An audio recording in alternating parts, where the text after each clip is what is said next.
Yıllardır 28 Şubat mağdurlarının adil bir şekilde yeniden yargılanması için çaba gösteriyoruz. Bu konuda adımlar atmaya çalışıyoruz. Siyasi görüşmelerimiz oluyor, hukuki girişimlerimiz oluyor. Fakat bugüne kadar herhangi bir müspet gelişme maalesef yaşanmadı.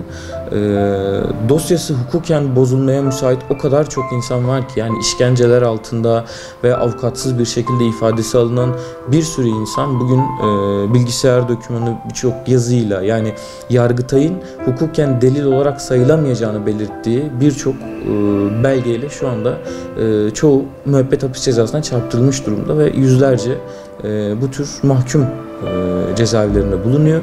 Biz dedik ki müspet insanlar bugün iktidarda, en azından biz bu insanların affedilmesini istemiyoruz. Biz bu insanların adil bir şekilde, yani herhangi bir yerden talimat almayan, FETÖ'den ya da 28 Şubat Cuntası'ndan talimat ya da briefing almayan, doğrudan kendi vicdanlarına göre, hukuka göre karar veren hakimlerin önünde tekrardan yeniden yargılansın. Bu insanların dosyaları yeniden görülsün diye bir taleplerde bulunduk. Fakat maalesef bu taleplerimiz de reddediliyor.